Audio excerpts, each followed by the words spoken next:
আছে, শিক্ষাদীক্ষা আছে, তাদের কর্তব্য বেশি। সব মানুষের জন্যই কাজ করতে হবে, সকলেই কাজ করবে। কিন্তু যারা সচ্ছল, ধনী, মধ্যবিত্ত, বিভিন্ন পর্যায়ের মানুষ, তাদের শিক্ষাদীক্ষা আছে, তাদের কর্তব্য বেশি আছে। আমাদের দেশে এখন এমনকি কেউ আছে যাকে নেতা বলা যায়, যিনি নেতা হন তার কি কি গুণ দরকার। আমাদের দেশে আমরা ঠিক অসাধারণ বড় নেতা পাই, যেমন রাশিয়াতে লেনিন, চীনে মাও সেতুং, ভারতে মহাত্মা গান্ধী, জওহরলাল নেহেরু ছিলেন, জিন্না ছিলেন। এদের সমকক্ষ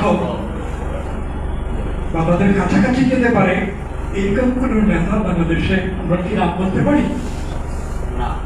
আগামী 10 বছরের মধ্যে, 20 বছরের মধ্যে ওই ধরনের বড় কোনো নেতা আত্মপ্রকাশ করবে আমরা কি ভাবতে পারি?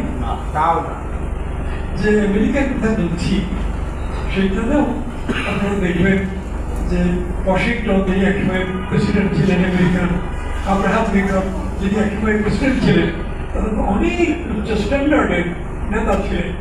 আর আজকে যে ট্রাম্প, তার স্ট্যান্ডার্ড আপনারা চিন্তা করেন, আব্রাহাম লিঙ্কন কিংবা ওয়াশিংটন, তারা কি এরকম অন্যের রাষ্ট্র দখল করা, মানুষ হত্যা করা, যুদ্ধ বিগ্রহ লাগানো এইটুকু মানুষ ছিলেন না।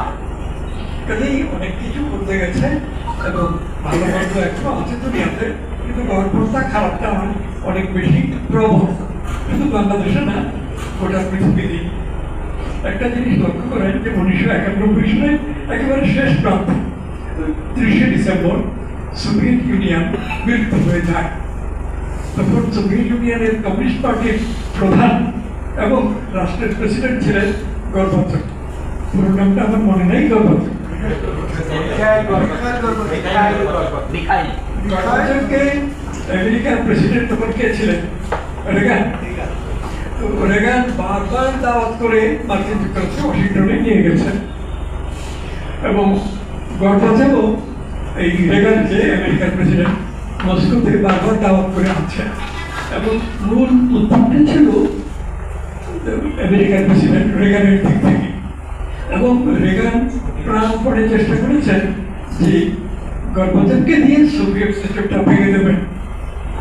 উদ্দেশ্যই ছিল ওই সোভিয়েত ইউনিয়নটা ভেঙে দেওয়া। এই সংকল্প নিয়েই তো মার্কিন যুক্তরাষ্ট্র চলছিল।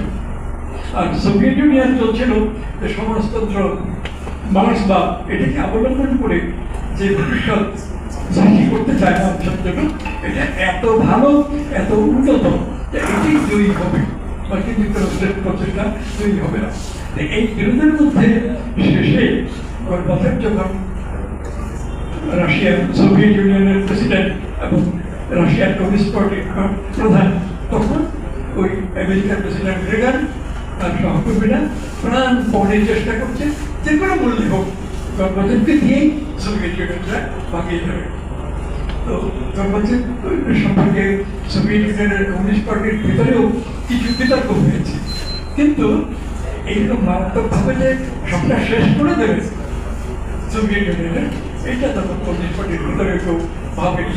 আর আমাদের দেশেও তখন অনেক লেখালেখি হয়েছে, অনেক সঙ্গে বক্তৃতা হয়েছে এবং তার মধ্যেও অনেকে বলেছেন রাশিয়া বহুদিন ধরে এমনভাবে চলছে, মানুষের কথা বলার অধিকার নাই ইত্যাদি, এরকম সমালোচনা করছে।